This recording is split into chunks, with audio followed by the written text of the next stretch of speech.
Howard seemed to be two rare examples of child stars who adjusted well to adult life.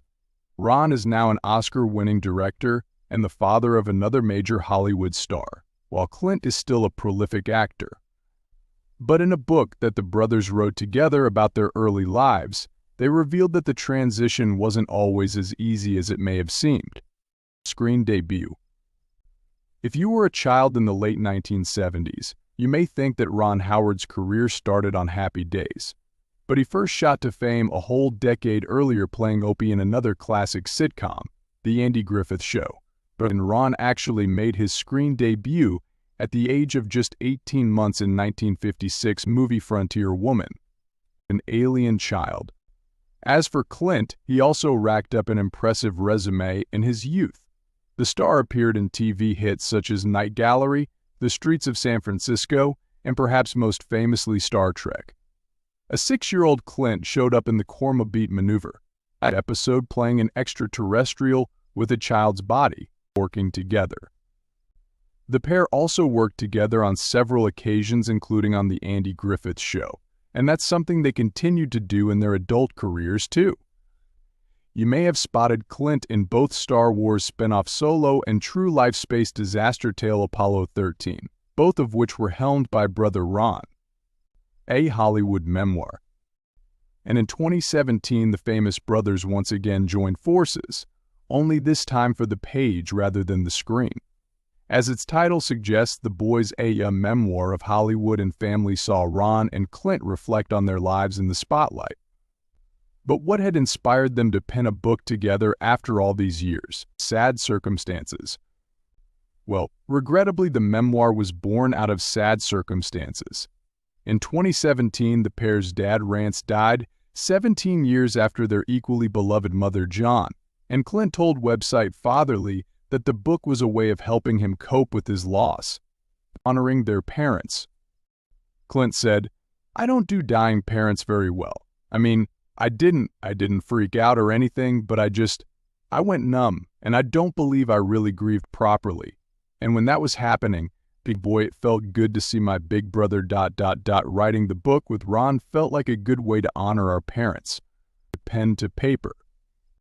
The Howard brothers were also encouraged to put pen to paper by a famous friend. In an interview with magazine Entertainment Weekly, Ron revealed that his Apollo 13 leading man Tom Hanks had advised him to focus on their younger years rather than their adult selves. The redhead said, "He asked the same question so many people have asked me all my life, which is, what was it like to grow up on television? Engaging people." Ron also told Fatherly he believed that their story could connect with the wider public. He said, "It's a unique memoir, because it's the story of our parents, but we also thought it could entertain and engage people very broadly. If you care about nostalgia, we have that to share. Differing recollections." But the pair acknowledged that with a 5-year age gap, their recollections might differ. Clint, who's the younger of the two, said, "Ron's brain is 5 years older than mine. He was more mature during some of this stuff. So yeah, in the book you'll see that a couple of times our memories don't match up. But I think both of us have our mom's gift of gap." 180-degree shifts. Clint also acknowledged the differences between the pair in a chat about the memoir with the Los Angeles Times newspaper. He said, "The way the book lays out is very much the rhythm of Ron and I's relationship. Ron is an awesome, awesome big brother. And yet we share 180-degree shifts in attitudes and perceptions about things. He was the first kid. He was a lot more sheltered than I was. Wit and confidence." Ron concurred, remarking that his younger brother had a raised eyebrow, skeptic's view, and sense of humor from the moment he came out of the womb. The star expanded, "He's an extrovert. I've always been impressed with his wit and his confidence, the way he faces the world. I've always been more cautious. Big dreams." And it turns out that the star's parents were responsible for their different attributes.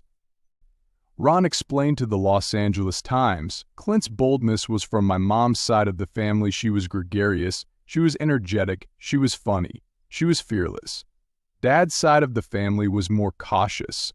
I mean, Dad had big dreams, parental guidance. Ron also believes that the memoir can act as a parent's guide, particularly if you have kids wanting to pursue a career in entertainment.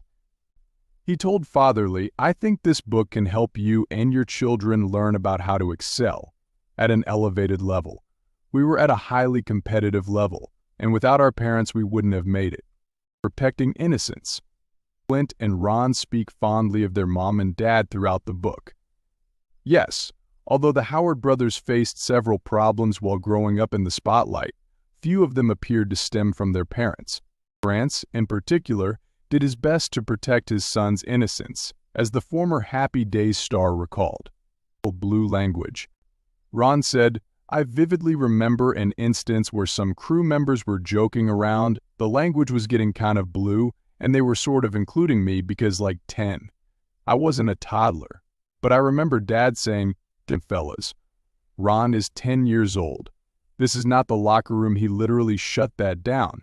He wasn't a tough guy, but he stood for something that people could recognize as integrity, and we benefited from that." Chasing dreams. Rance and John weren't exactly green when it came to the showbiz world. The former continued to act while guiding his sons' careers, while the latter had also pursued an interest in the art form before deciding to concentrate on raising her family. And both had previously moved from Oklahoma to Los Angeles to chase their dreams. Magical parents. In a chat with entertainment source The Hollywood Reporter about the memoir, Ron further acknowledged how special Rance and Jean were. He said, "What I found amazing about Mom and Dad after we had finished the book was just how consistent they were. I always knew they were great parents, but I never before recognized how magical they were." A high wire act. Ron went on to add, "What our parents did was kind of like a high wire act over a minefield. And to be able to share the stories that reflect those challenges and those times that were both really thrilling and even hilarious at times, but also emotionally treacherous." The director also thanked his mother and father for instilling a strong work ethic. Farm chores.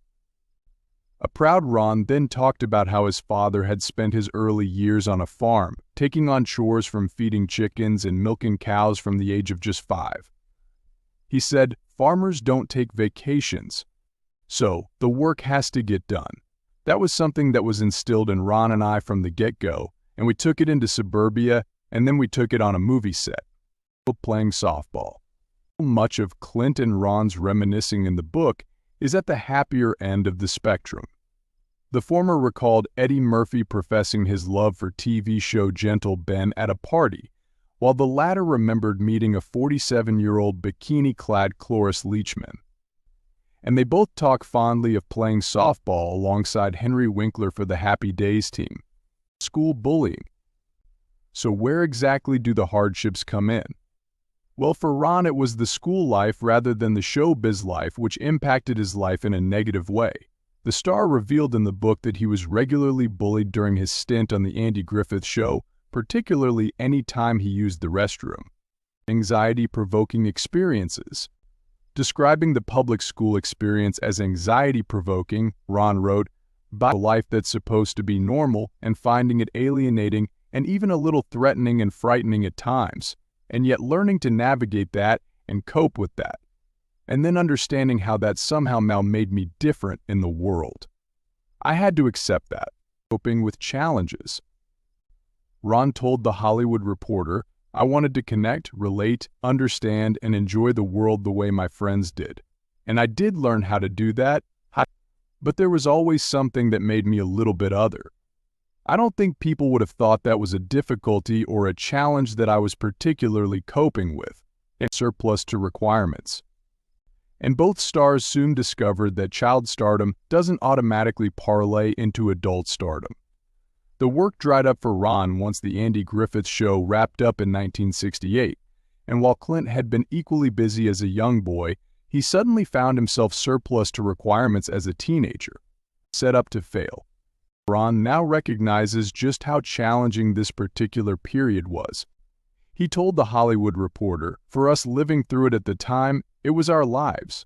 But looking back on it, we recognize just how fraught it was in various ways. The business is sort of set up for child thespians to fail, ultimately, and on an emotional level it's supercharged with anxiety-provoking aspects, cast aside. Clint further explained, all of a sudden, we had very successful juvenile careers. I mean, almost unparalleled, and yet then it dried up pretty quick, and we could see kind of a dark horizon, and maybe it'd be different if you could handle it at 25 years old. But the way it works out with kids facing 15, 16, 17 years old and not working in the business and maybe being cast aside, it's not a good thing. Alcohol addiction. Eng pieper yin hans and bello de silber. Just like many other child stars before and after him, Clint soon turned to alcohol to cope with the rejection, and this led to a slippery slope which culminated in addiction. Luckily, as he explained to The Hollywood Reporter, Clint had some familiar support to help get him through this tough period. A supportive family. Clint said, I'm extremely grateful that things fell the way they fell and, God was there for me when I couldn't take care of myself and then my parents were there for me. I'm 62 years old, and I can get on the pity pot with the best of them. And yet, I can go back and go, listen, I'm in a lot better spot now than I would have been. Journey to sobriety. In the same interview, Ron also revealed that he admires his brother for being so candid. He said, one of the most constructive aspects of the book is recognizing what Clint navigated. His journey to sobriety, I think, probably made our parents prouder than anything any of us achieved in front of or behind the camera, to be honest. Were poor choices. Speaking to Entertainment Weekly, Ron admitted that he could have handled Clint's addiction issues better at the time. He said, I could recognize that I had made some poor choices in terms of recognizing what my brother needed from me and what my parents needed to hear from me, that I had fallen short on or misjudged. It was painful to put that into writing, but important. The health issues. But bullying and addiction weren't the only problems that the Howard brothers faced while growing up. They also had to deal with their dad's career frustrations and their mother's mental and physical health issues. It's only now that they recognize that the latter should probably have been diagnosed with obsessive-compulsive disorder. A dynamic woman. Clint admitted to the Los Angeles Times that he and his brother probably didn't cope with such problems as well as they should have. He said, Ron and I both love Mom dearly, but we both have regrets that we probably picked on her a little too much. In fact, I know we picked on her too much. Mom had her issues, yet she was such a dynamic woman.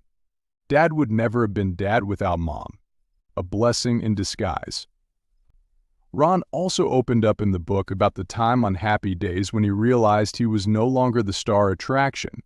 Yes, once Henry Winkler and his legendary character the Fonz became ABC's golden boy, the older Howard brother knew that it was time to leave for pastures new. And the marginalization he felt then proved to be a blessing in disguise. Winning Oscars. Yes, Ron went on to become an acclaimed director, even winning an Oscar for A Beautiful Mind, and he acknowledged in the memoir that walking away from Happy Days motivated me to take that next step and transition to pursue that dream. The star revealed he'd always wanted a career where I would have more autonomy, more control, and be focusing on a leadership role, being a filmmaker and a director and a producer. It's tough life lessons. Ron expanded on the subject while talking to The Hollywood Reporter.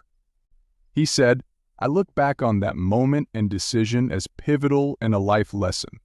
It revealed to me that many choices down the road were going to be imperfect ones. In this case, I had to leave a close-knit collection of colleagues who had become people I loved. In order to pursue professional goals, which I had zero certainty I could actually achieve. Expanding horizons. And once again, Ron credited his parents for allowing him to follow his own path. He said, for me, it had a lot to do with recognizing my need to sort of move beyond family collaboration, and that safety net of writing scripts with my